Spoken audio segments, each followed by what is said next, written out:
C'est quoi le truc qui se balade en hauteur là? Ah, un beau 70 ça. Un beau lunker. Bonjour les copains, j'espère que vous êtes en super forme. Moi je vais comme ça. Avec ce beau soleil, on ne se croirait pas en Normandie au mois d'octobre et ça c'est vraiment génial. Alors, je suis super content parce qu'aujourd'hui je vous ai concocté un petit tuto que vous m'avez demandé sur la pêche sur épave. Je sais que ça interroge beaucoup d'entre vous. Donc là, je vous ai fait un tuto en 6 points qui vont consister à comment repérer une épave sur la carte marine, tout simplement. Comment aborder cette épave sur la mer pour la trouver, parce que vous verrez que c'est pas si simple que ça. Comment cartographier en 3 dimensions cette épave, ça peut vous servir pour les points GPS. Ensuite, nous verrons comment aborder avec une bonne dérive cette épave afin que nous puissions pêcher et conserver les poissons sur épave. Et ça aussi, de ce que je vois souvent sur l'eau, il y a beaucoup de travail à faire. Et enfin, on verra les techniques qui sont les plus appropriées pour pêcher sur épave. Et je vous ferai une sélection de quelques leurres souples et jig pour pouvoir aborder ces épaves. Voilà, j'espère que ce tuto il va vous plaire. N'hésitez pas à le partager un max. Laissez-moi le petit pouce bleu parce que j'aime bien. On s'abonne pour ceux qui ne seraient pas abonnés. C'est au minimum une vidéo chaque semaine. Et puis laissez-moi toutes les questions que vous avez en commentaire. Je répondrai comme toujours à chacun d'entre vous. Je vous dis boujou boujou. Merci à tous. Ciao ciao les copains et à bientôt. Alors on se retrouve pour la première étape qui est de trouver les points GPS sur une cartographie marine des épaves que l'on a envie d'aller pêcher. Donc première étape, on se retrouve sur mon ordinateur. Donc là, je vous retrouve sur la carte normande. J'ai pris ma zone, un peu plus simple. Et malheureusement, ayant connu le débarquement de 45, nous sommes vraiment pourvus d'énormément d'épaves. Je vais vous montrer les 3 points à repérer qui sont des points d'épaves différents. Alors, je commence. Je vais essayer de vous en trouver une que je connais un tout petit peu. Voilà. Donc ici, vous voyez au centre, là, de la carte, vous avez un bateau un petit peu penché avec un mât. Ça, c'est le premier point d'épave qu'il faut que vous connaissiez.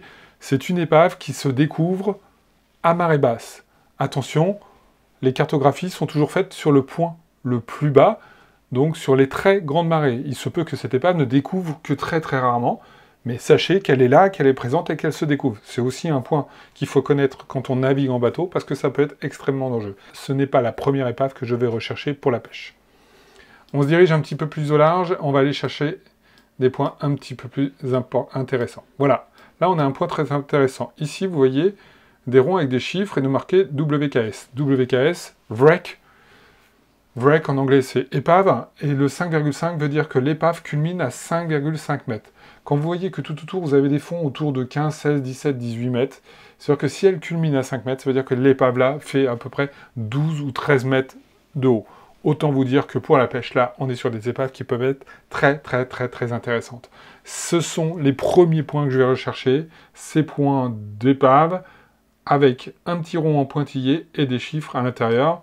Vous voyez qu'on en a un autre ici, là, sur le côté, avec 13,8 WK, wreck, 13,8, 17,8 autour. Ça veut dire qu'on a là une épave qui culmine à 4 mètres. Ce sont des épaves très intéressantes. Les dernières épaves, c'en est une que vous voyez ici sur le côté de mon écran, juste là.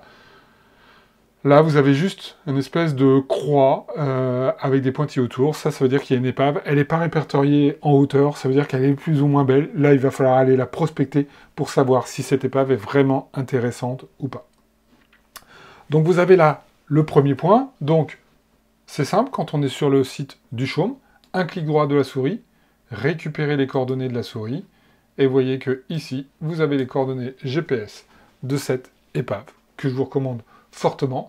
Donc là, vous les notez, vous rentrez ça dans votre sondeur, et c'est à partir de là que nous allons passer à l'étape numéro 2, une étape qui se fera sur l'eau. Je vous emmène, let's go, on y va. Et voilà, maintenant qu'on a trouvé notre point sur le Chaume, ce qui est important, c'est que je vous explique comment on va trouver ce point en mer, parce que c'est un petit peu plus compliqué que ce qu'il n'y paraît. Donc comme on l'a vu, le symbole de notre épave, c'est ça sur la carte. Donc vous avez relevé les coordonnées GPS, vous les avez rentrées dans votre sondeur. Maintenant, vous vous rapprochez avec le bateau. Et ce que je vous conseille, c'est d'aller vous positionner. Admettons que nous arrivions d'ici, on vient se positionner directement sur le point d'épave. Là où ça va être compliqué, c'est qu'une épave peut être très bien répertoriée sur une carte, à quelques mètres près, dizaines de mètres près, mais aussi peut être très éloignée de l'épave, parfois de plusieurs centaines de mètres. Et je peux vous assurer que j'ai galéré pendant un moment en allant sur certains points d'épave que je ne trouvais pas. Alors la technique, elle est simple, c'est que vous vous positionnez sur votre épave et vous allez faire la technique de l'escargot. Vous partez de votre épave et avec votre bateau, vous allez tourner de cette façon-là autour de votre épave. Forcément, à un moment, vous allez la voir. En gros, vous essayez de vous décaler d'une dizaine ou d'une quinzaine de mètres à chaque fois. Pas plus. 10 à 15 mètres. Si vous avez des fonctions side imaging, et franchement ça va vous aider sur votre sondeur, activez-les absolument. Ça vous permet d'avoir une vision selon la profondeur qui peut aller de 30, 40, 50 mètres de chaque côté du bateau. Donc très franchement, vous serez large. Donc si vous tournez sur cette façon hélicoïdale autour du point de l'épave, vous avez également une vision, et gardez bien les yeux sur le sondeur, à 20, 30, 40 mètres sur le côté. Donc très très vite, vous allez pouvoir voir où est votre épave. Et vous verrez que très souvent, elle n'est pas du tout sur le point qui est sur la cartographie, mais décalée.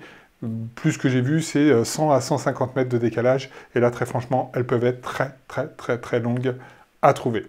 Donc ça, c'était le numéro 2 de mes conseils sur, une fois sur l'eau, comment je fais techniquement pour trouver mon épave. On passe à la suite. Donc voilà, si vous avez utilisé l'enregistrement des logs sur votre sondeur, vous vous retrouvez une carto à travailler sur votre ordinateur. Ça, vous allez voir, ça va nous permettre de bien définir l'épave et là où elle se situe. Donc je vous montre. Là, on est sur un enregistrement qui a été fait en plusieurs fois, mais qui va être un très bel exemple. Je crée ma carte. Voilà, donc là, comme ça, vous avez l'impression que ça vous donne rien. Je vous la passe en 3 dimensions. Et voilà ce que donne la vision de cette épave. Donc vous voyez que là, de façon très visuelle, on peut voir où est l'épave, comment elle se constitue. On peut la regarder par-dessus, par-dessous, comme vous le souhaitez. Donc ça va vraiment vous aider dans les prochaines sorties pêche pour voir l'épave et savoir où passer. Donc vous voyez là, en l'occurrence, que l'épave est coupée en 2 morceaux, ici et ici, et que les poissons peuvent être à beaucoup d'endroits, notamment de ce petit passage vallonné qui est entre les 2 points d'épave, qui est sûrement une zone à prospecter vraiment. Donc voilà, ça je voulais absolument vous le montrer, c'est un tout petit plus, c'est pas possible sur tous les sondeurs, mais sur beaucoup, il faut en effet avoir le logiciel en plus, ça c'est un plus, je l'avoue, mais franchement, sur la pêche sur épave, ça vous aidera énormément. Ok, je vous propose maintenant qu'on passe à l'étape suivante. On y va? Go! Allez, le 3e conseil, il est hyper important parce que je peux vous dire que ça me fait râler, mais très souvent, quand un pêcheur arrive sur une épave sur laquelle je suis en train de pêcher et qu'il ne connaît pas ce conseil-là, c'est comment faire une belle dérive sur mon épave.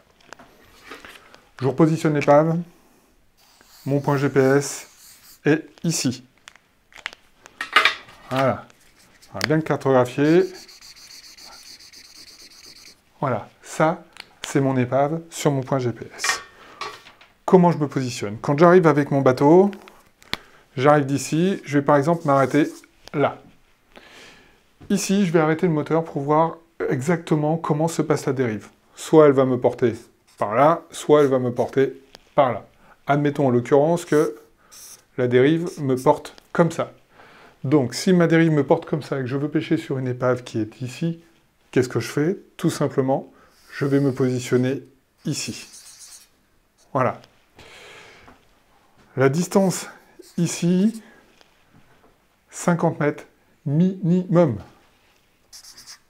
Minimum. Vous ne pointez pas avec votre moteur sur l'épave.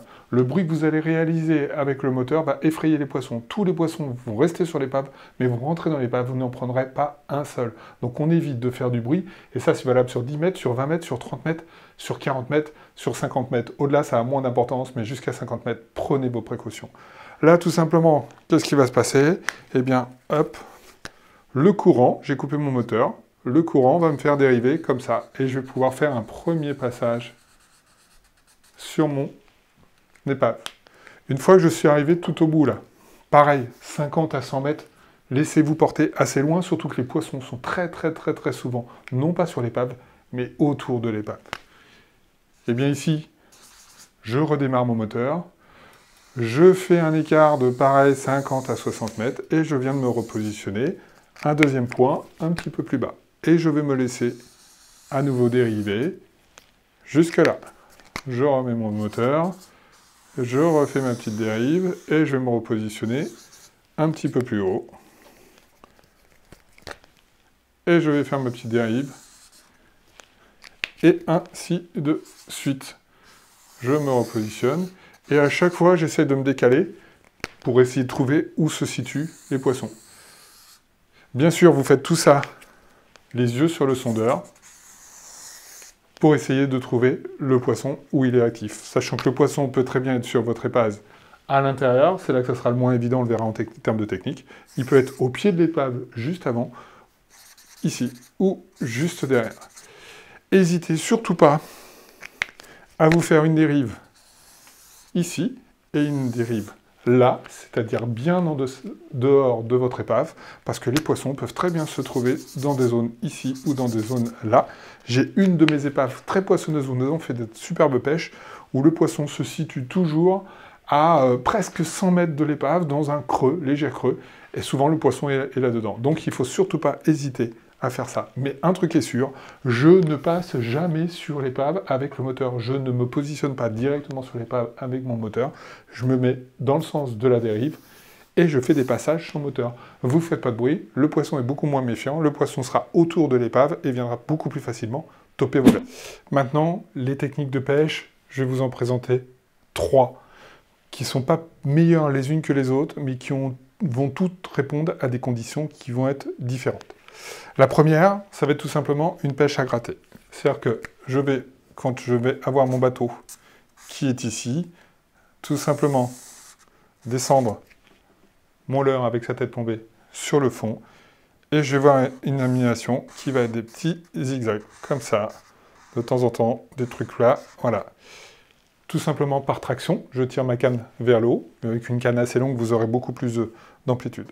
Je surveille impérativement le sondeur pour voir au moment où j'arrive sur l'épave. Parce qu'au moment où vous allez arriver sur l'épave, il va vous falloir remonter pour venir animer votre leurre au plus près de l'épave.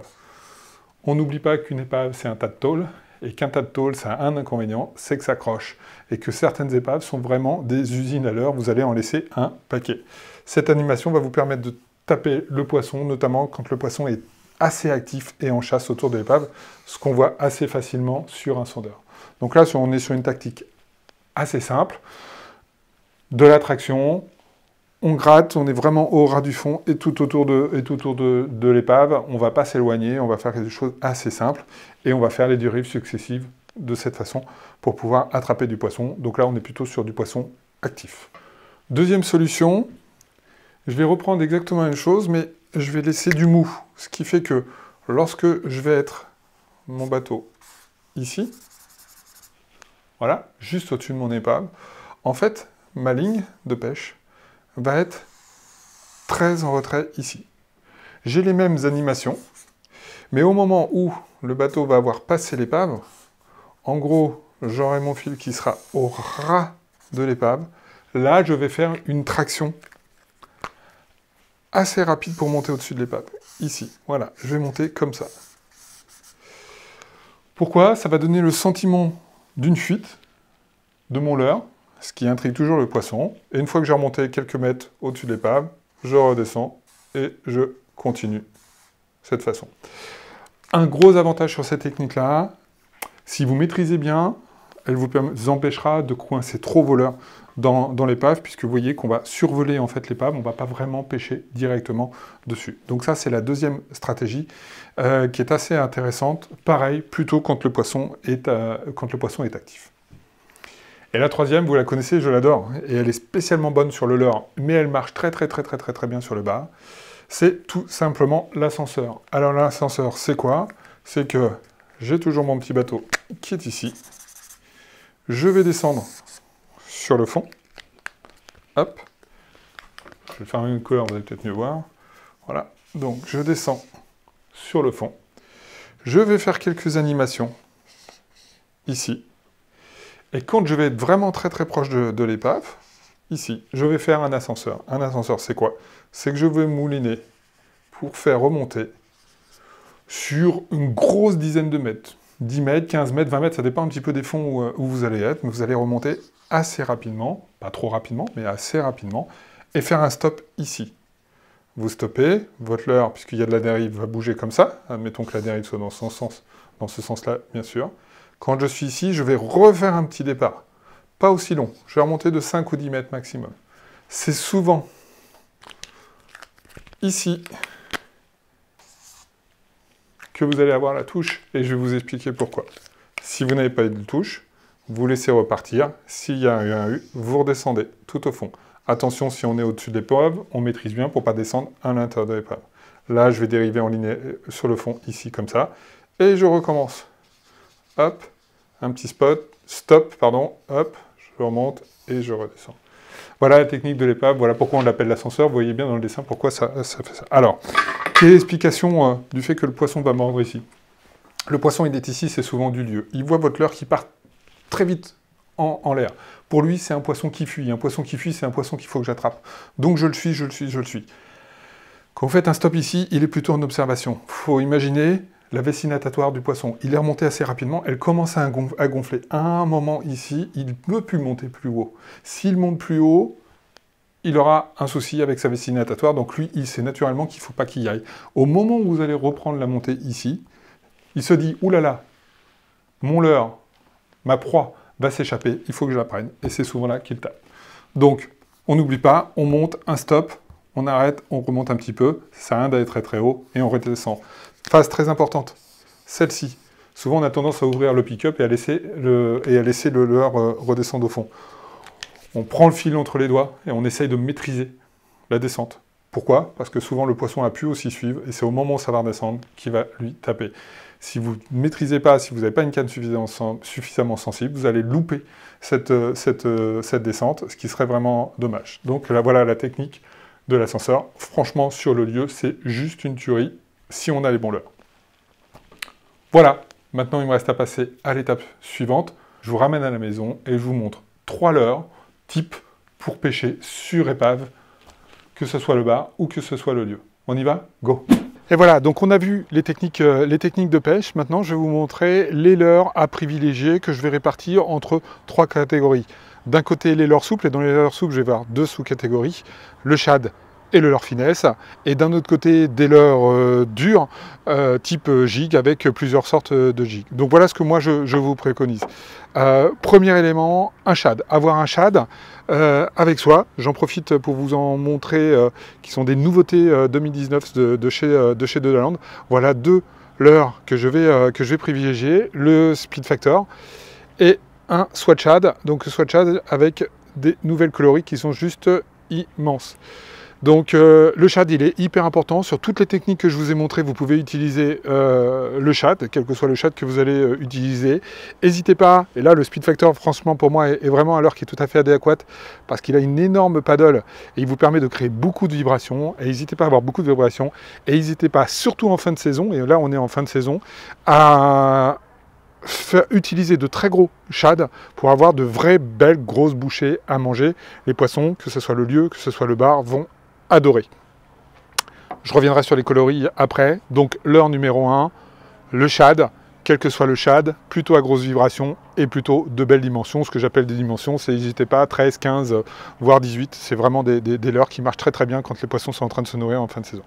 Deuxième catégorie, le leurre finesse. Donc avec un leurre que vous connaissez très très bien parce que je l'utilise énormément, et bien le Fire Reel de Delaland. Donc j'en profite pour vous montrer une nouveauté aussi 2019. C'est un nouveau coloris rose japonais qui est absolument superbe, et je pense que notamment le lieu va adorer cette couleur. Alors j'en profite pour vous faire un petit aparté sur les couleurs. Le lieu va beaucoup taper sur des leurres qui ont des couleurs plutôt flashy, les rouges, les roses, les chartreuses. Franchement, j'ai une grosse prédilection pour le rose chartreuse qui marche bien pour le lieu et qui marche bien pour le bar. Comme je vous l'ai dit dans un précédent tuto, j'utilise ça plutôt en fin de saison. Ce que j'appelle la fin de saison, on va dire que c'est à partir du mois de septembre. Et ayez aussi toujours des couleurs beaucoup plus classiques parce que c'est important. Parfois, ils ne veulent pas des leurres flashy et ils vont préférer un leurre qui se rapproche des couleurs naturelles, que ce soit des haillous ou des bleus pailletés comme celui-ci. Donc, deuxième leurre à avoir absolument, c'est un leurre finesse. Là, je suis en 18 cm. Hein. Les grandes tailles, n'hésitez pas les grandes tailles. C'est vraiment là que va se passer la pêche en cette fin de saison. Surtout sur épave, vous allez avoir tendance à toucher des gros poissons. On va passer maintenant dans la catégorie des leurres que j'appelle les leurres durs avec du jig. Donc impérativement à avoir. Voilà, un jig. Donc là c'est un L Flash TB de chez Duel. J'avoue beaucoup utiliser ce jig qui fonctionne très très bien dans ces couleurs bleutées avec assist hook. Pareil, vous allez pouvoir utiliser le jig dans cette forme-là, sur toutes les animations que j'ai pu vous montrer dans les techniques précédentes. Très intéressant aussi quand il y a du jus, parce que vous allez pouvoir monter sur des poids assez lourds. Là, c'est un 90 grammes. Vous avez vraiment toute la panoplie des poids, et c'est vraiment important d'avoir ça plutôt sur le lieu, pour moi, que sur le bar. Mais vous aurez souvent des surprises là-dessus. Et pourquoi pas, si vous êtes bien monté en puissance de canne, utiliser un petit teaser en amont du jig. Ça marche toujours, et notamment sur le lieu. Donc ça, c'est mon troisième leurre, un jig qu'on va dire classique. Dans les jigs un peu moins classiques, mais vous savez que je l'adore, un petit Madaille. Donc là, vous l'avez en différents poids, vous l'avez en différentes coloris. Moi, j'avoue que j'aime bien celui-ci. Ça, c'est un Salty Rubber de chez Duel. Il est vraiment super efficace. Là, on ne va pas l'utiliser sur toutes les techniques que je vous ai montrées. Pour l'ascenseur, ça ne va pas être le lieu idéal. Là, on va être sur des micro-animations. Je vous l'ai déjà montré sur un précédent tuto. Le but, ça va être de faire monter de 30 ou 40 cm le Madaille, de le laisser flotter dans l'eau, plutôt que dans l'air, de redescendre et ainsi de suite. Hein. Et donc, sur des micro-animations, vous allez essayer de longer au maximum l'épave. Attention, s'accroche sec, mais ça, franchement, c'est un leurre qu'il faut absolument avoir dans votre panoplie. Il marche vraiment très bien et sur de nombreux poissons. Pareil, on est sur épave. Si vous allez loin, au large, vous allez sûrement avoir de très gros poissons à pêcher. Prenez des Madailles assez gros, assez volumineux. C'est là que ça fonctionnera le mieux, surtout en cette fin de saison. Et puis le troisième, leurre que je voulais vous montrer hors des leurres souples, eh ben, c'est tout simplement quelque chose dont on entend beaucoup parler en ce moment. Hop, le ténia. Voilà, donc un ténia, c'est vraiment... et j'adore cette couleur et ce ténia là. Il vous permet donc d'aller écher, je vous l'ai déjà montré aussi dans un tuto, hein, un bout de crevette, un bout de maquereau, ce que vous voulez dessus, mais le gamba c'est un petit peu l'idéal. Et vous allez, exactement comme le Madaille, aller essayer de frotter le long de l'épave sans la toucher et de faire penser à une gambasse qui nage tout au-dessus de l'épave. Franchement, là, c'est un leurre que l'on utilise pas mal, qui vient compléter les leurres souples et qui donne de très bons résultats, notamment sur des gros bars. Si vous y mettez une grosse bouchée, une belle gambasse sur un leurre comme ça, franchement, vous m'en direz des nouvelles. Moi, je vous dis, testez-le. Je vous ferai un tuto complet sur le sujet, mais franchement, c'est un leurre à avoir. Donc, vous voyez, une panoplie de leurres.